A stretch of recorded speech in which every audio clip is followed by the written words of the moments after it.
hear that? I don't No. know if it's Welcome, from. everybody, to Dead Talk Live. And tonight, our special guest is Sofia Bryant from Peacock's new show, The Girl in the Woods, the star of Peacock's new show, The Girl in the Woods. Sophia, thank you for being our guest. How are you doing tonight? I'm doing very well. How are you? I'm doing great, and I just want to thank you so much for being our guest. What is that to the side that's giving you so much issues? There's a weird sound. I'm like, am I being haunted right now? Oh What's going God, on? I hope not. Fiction coming into reality a little bit.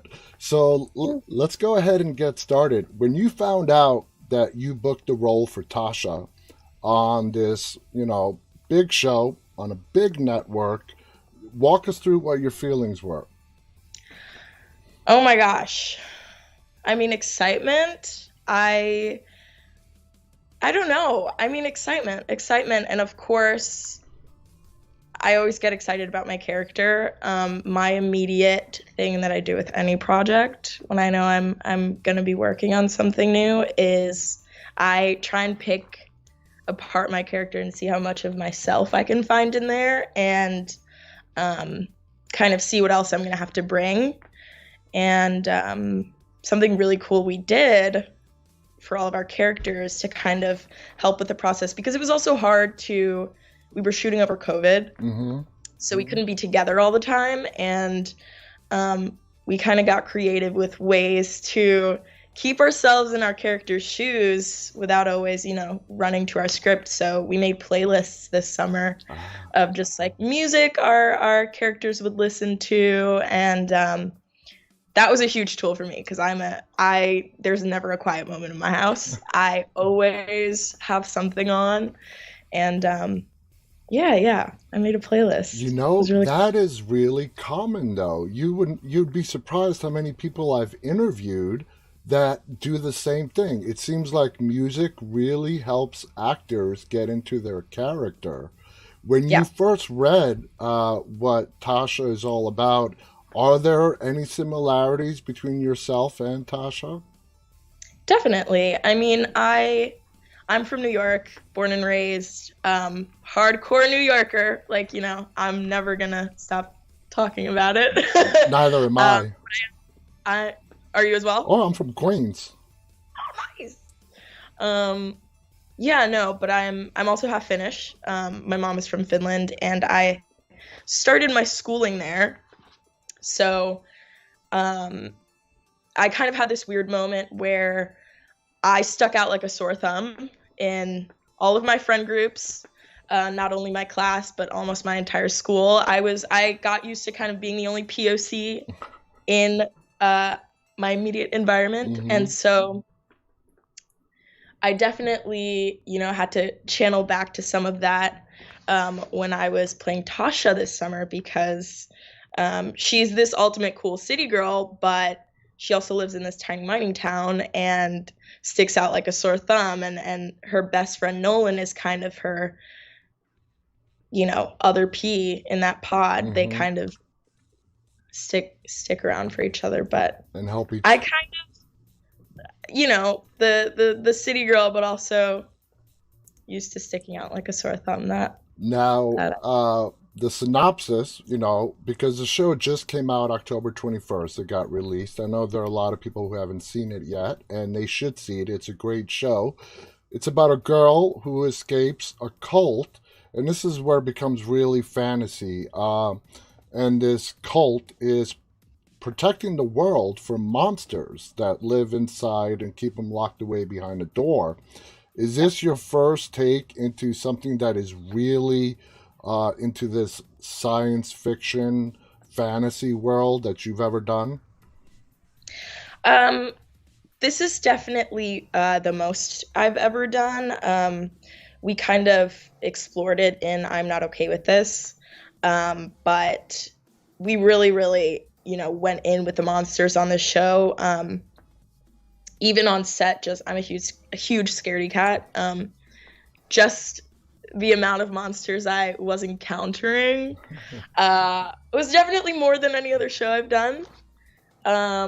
So it was in a sense new to me, but I'm also pretty familiar with the world, but it was a lot of fun. I got to experience a lot more of that horror aspect with this show. So And do you like it now? Are you a little bit more at ease with it now? I love it. If you're still asking me if I'm still a scaredy cat, yes, maybe even more so. I have so many, I guess they're funny now. I can laugh at them now, but I have so many stories of just because it was like everyone on set knew that I was terrified of everything. So it became like prank Sophia whenever we have the chance. And Doug, who was amazing, who played the Brute,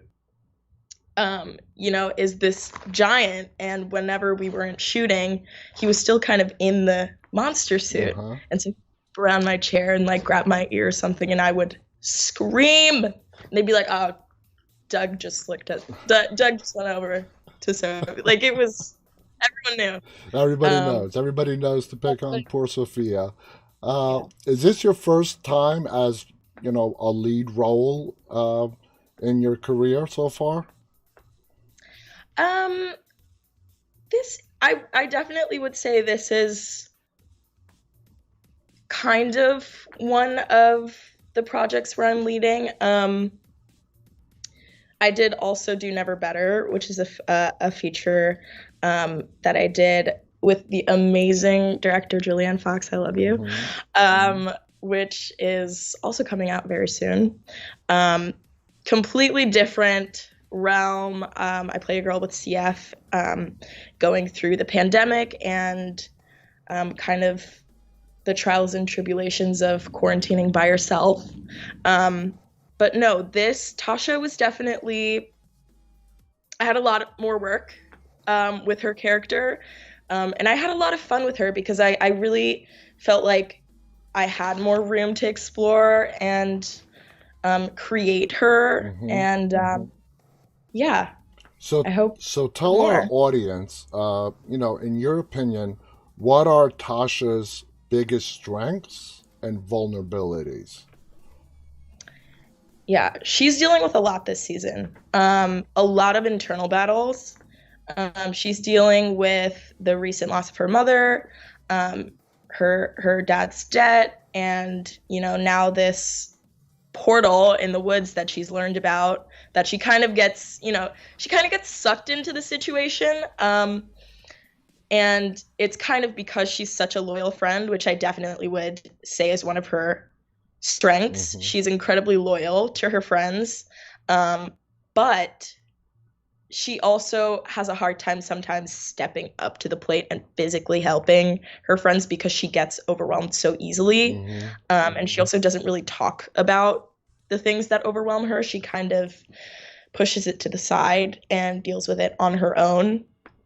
Gotcha. And you kind of get to see that in the season as well, where it's so hard to tiptoe without giving away spoilers. It is hard. It is hard on a show that's new. Where she, towards the end, really realizes that she has to step up to the plate, and she also has a job in this trio, and finds a way to help her friends and get over that fear of what's to come. And maybe learn a little bit something about herself that she didn't really know was there to begin with. Of course. Now, how vigorous was the audition process? This was a lead role in a big show on a big network. I assumed you had to do callbacks. Walk us through how vigorous the audition process was. Yeah. It's interesting doing any auditions during COVID because everything is, through Zoom. I remember my very first audition I did by myself and, just sent in a tape, and then pretty soon after did a chemistry read with Misha, who plays Nolan. And that was also through Zoom. And that was a bit of a long day. We were kind of going on and off of Zoom, and we'd take like an hour break, and then we'd hop back on. And we also that's when we first met Kristen, and we really got to chat with her. And she gave us kind of the rundown of who the characters are, and then we would tweak and hop back onto Zoom. So it wasn't a super long process, but that day was super long. And then not long after that, I got the call, and I was like, yeah, I will be in Portland this summer. So when you started shooting, did you find doing this role? Did you learn about yourself as an actress, stuff that you were capable of because this show pushed you to lay it all out there? Did you learn stuff about yourself that you did not know before? Absolutely. I think that more than anything, because Tasha has so many internal battles that she's dealing with, how to really reach for my own things that I can pull for her and the performance, but also more than that, to step into her shoes more and really understand her circumstance. And I think the biggest thing that I'm really proud of myself personally for is also letting go in a lot of moments, because I tend to get very what's the word I'm searching for? Involved. I mean, you really get into your character. I try to perfect things to the point where it's not even productive for me when it comes to a certain point. So allowing myself to kind of step out of it for a second and step back in with just a fresh set of eyes. And even Kristen occasionally would be like, you know what, let's just do this take as like a whatever take. And that oftentimes would be the one where I was like, I felt really good about that one because you're not overthinking. And so definitely learned a lot along the way as well. To step outside of your own head and just, like you said, just approach it with a fresh, mindset and see what happens. Exactly. Now, being such a, I don't want to use the word perfectionist, but no other word is coming to me right now. At the end of the day, when you were done filming, did you find it hard to put the character to bed for the night until the next day? What did you do to separate yourself from Tasha when filming was done for the day?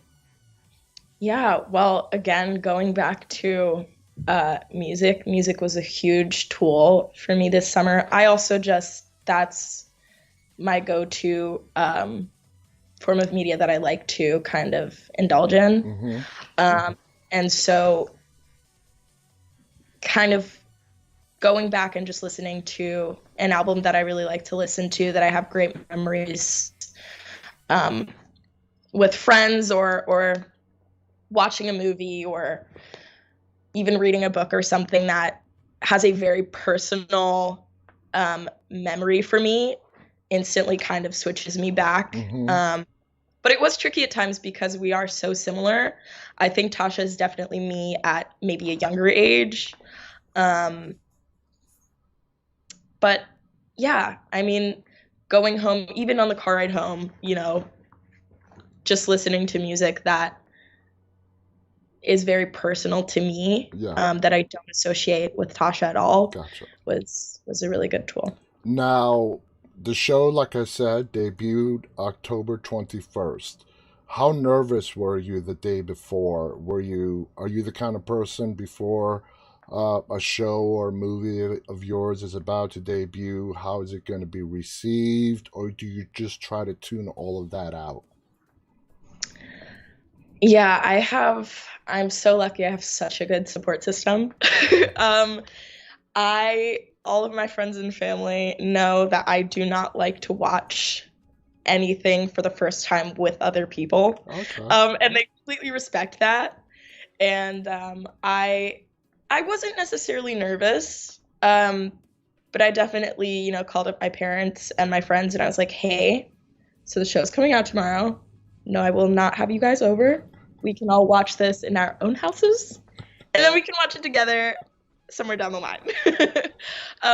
Because going back to what I said before, I still nitpick even in post. I'm like, oh, I could have done that. Oh, I could have said this. Oh, I could have. And so I like to do that on my own. And then, again, walk away from it, come back to it with new eyes, and just appreciate it for what it is, because we all did work really hard and we're all very proud of the show. And yeah, So, not necessarily nervous, but I have my ritual that I do. so here's an interesting question. After you do view it by yourself, which is totally normal, a lot of people can't see themselves on the screen. I'm one of them. I will never watch this interview. It's just I can't see myself on the screen. I'm just way too critical. Now, when you do watch it alone, and has there ever been something you've done that you just did not like and you did not watch it with anybody else? Yes. Yes. I will always find something to kind of Nitpick. criticize in myself. When I'm watching whatever project it is. But I should add, like, I also do give myself credit, and I completely will look at myself in the mirror and be like, you still did that. Like, you still did that. Give myself a high five and, like, be proud of myself. Honestly, there's always, whatever project I do, I've always had something that I am like, I remember about it, and I'm like, oh, I'm gonna close my eyes for this scene because I just can't watch it. I mean, I feel like everyone does, but yes. Yeah. We are all our own worst critics, and that is not just true for the entertainment industry, it's for everything. Now, you work with Stephanie and Misha. Once all the Zoom auditions and everything was done and you guys were together on the set, describe to us what the chemistry is like between you and your castmates. Yeah. It was so tricky because we were shooting over COVID. So when we weren't on set, we didn't really see each other much. But everyone is super fun. There were so many moments. I had so much screaming in the show and just screaming in general because I was always terrified on set. I was like, gosh, are people tired of me screaming yet? Like, I always had this in the back of my mind. I was like, you know what?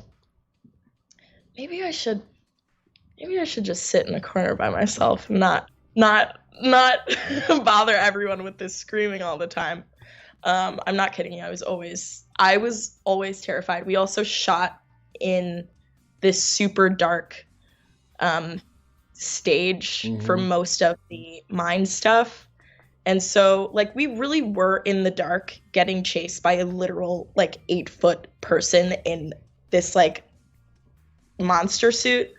So I would always get in my head and I'm like, man, I don't want to keep screaming in everyone's ear, but I really am terrified. No, the chemistry was great. We had a lot of fun. I definitely wish we would have had more opportunities to hang out with each other off set, but COVID didn't really allow for it. Even when we first got to Portland, we all, like, quarantined for 2 weeks, but none of us saw each other. And even our very first read-through was, like, over Zoom. So it was definitely tricky. And it's definitely just one of those things that with COVID, it's what you have to do to keep everybody safe. But it's just the way things are right now. Now, you really do not see a lot of fantasy and horror mixed together. I think that's part of what makes this show so good. If you were to describe to people who have not watched this yet, is it more horror, more fantasy, a good mixture of both? Is it going to scare them? Is it going to scare them? It scared me. I mean, it is really unique. I definitely think we kind of grouped a lot of things together.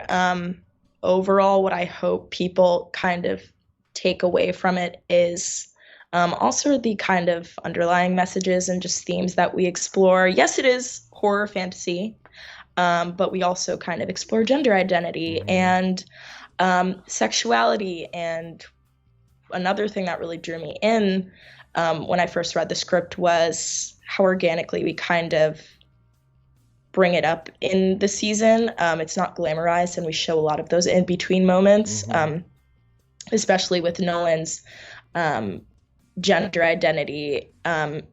It's not a glamorized kind of, we don't go about it in a glamorized way. I think that we kind of explore everything in a How it would be in real life.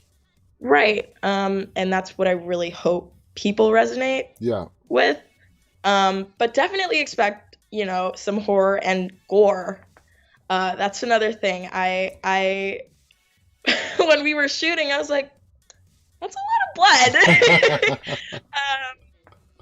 Luckily, I don't get queasy when I see blood, but At, definitely expect that. at least you know it's fake. Now, the show has been out for a week, a little over a week.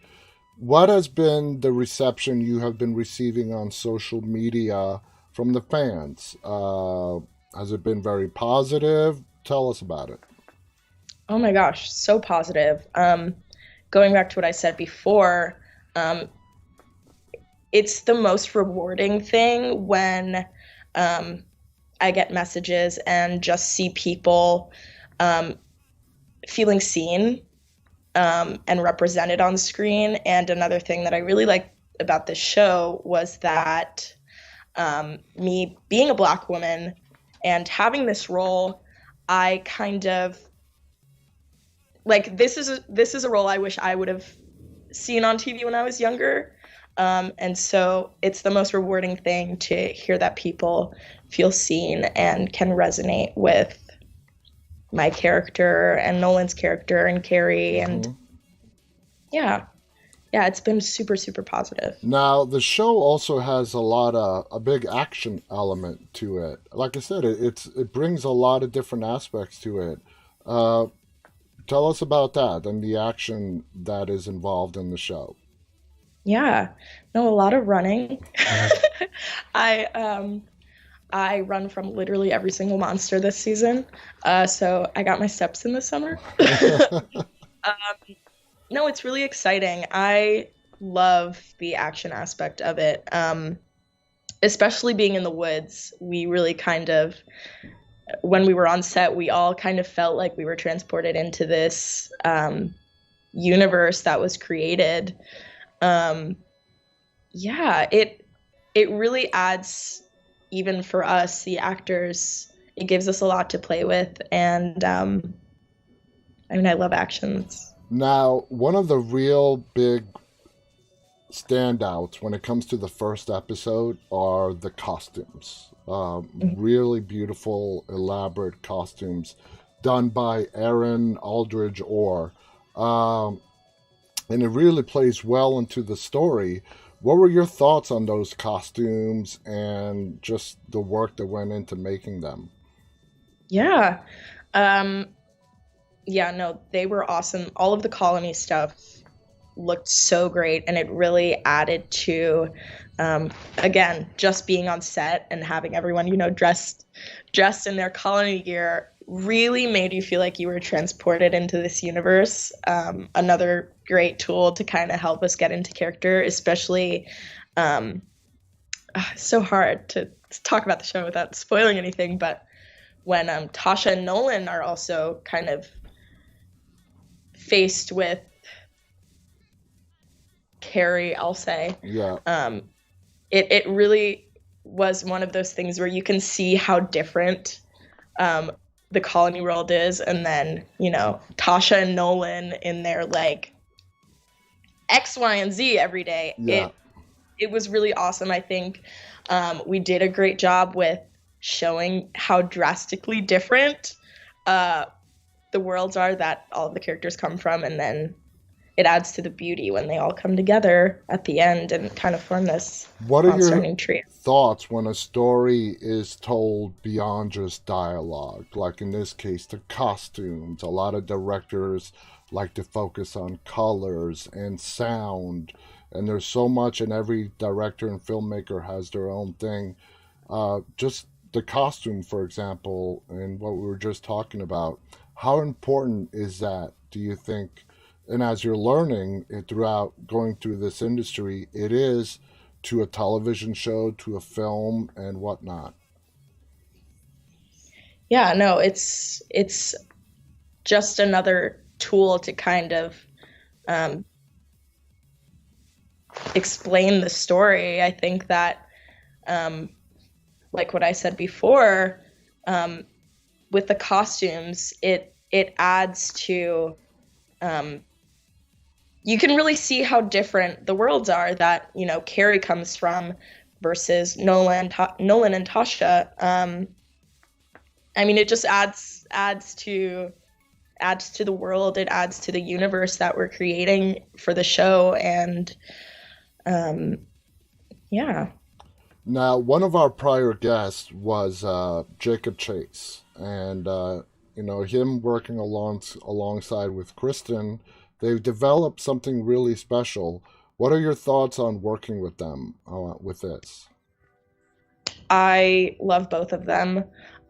We had Kristen first. Kristen was our director for kind of the first block of the season, and what was really cool, and um, we in the cast would always talk about how cool it is to see the different things that they bring, because they are different people directing the same show, the same series, and the same season. Kristen is awesome at just nailing it every time. Like, we came in every morning. Kristen knew exactly what we had to get done for the day and what she wanted it to look like, and we always got it done.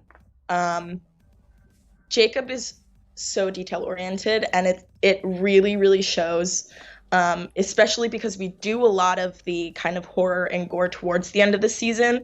It was like this beautiful balance of, I mean, two brains coming together to create this masterpiece. It really was super cool to see each of them bring their strengths Yep, to yep. to the same I agree. same show. I agree, and we as the audience get to see that as well. Now you've done numerous television shows so far. Where does the Girl in the Woods sit with you? Has it been the biggest project that you've been on? I think it definitely goes hand in hand with I'm Not Okay with This. I'm Not Okay with This was definitely one of my first really big projects. Um, just as exciting. I am equally as proud of it. Yeah, it's I don't know. I can't really choose. I think they're equally as big. Now season one is 8 episode season. Is that correct? Yes. And they're pretty much a half hour episodes each episode. Uh, would you wish it was more an hour, which is, I guess has become the norm as opposed to a half hour? Or do you think 30-minute episodes are just enough time to capture what needs to be told in each episode? I mean, I think with more time, you always have the opportunity to do more and show more, but I think that we really kind of encapsulated the show perfectly within the time that we had. Um, so sure, if they were an hour long, I'm sure we could add some more things in there. But I really think we did a good job with telling the story with the time that we had, and yeah. Now, as far as what you're allowed to say, do you know if this series is going to continue beyond 8 episode first season, or you don't know, or you're not allowed to say? I don't know. I'm just really excited, to see how people are responding to this. It's only been out for a week. You don't know. Uh, but of course, crossing my fingers. I'd love to go back. You'd love to go back and do another season, and I don't see why not. It's getting great reception by the fans. Critics, I don't listen to critics anyways, so I want to thank you so much, Sophia, for coming on our show. It does stink when the show is brand new, and you got to really tiptoe against those spoilers and not give away too much. But Yeah. I think we did a good job of getting people who have not yet watched this to go out and give it a try. Guys, it is available on Peacock. The show is called The Girl in the Woods, starring Sofia Bryant as Tasha. Check it out. You won't be disappointed. Like I said earlier, you don't really get to see the fantasy element brought in with the horror element that often, and they do it really well on this show. And that really is a testament to the directors like Jacob Chase, Kristen. They do a great job of balancing it all. Sophia, any final thoughts you want to share before we go tonight? Hey, I hope people continue to enjoy the show. And yeah. Well, thank you so much. And when the season's over, hopefully we can bring you back and we won't have to worry about spoilers too much. I Yes. want to thank Sophia. I want to thank you guys for tuning in tonight. Stay safe. On behalf of Sophia, Brian, and myself, stay walking. Good night, everybody. Bye.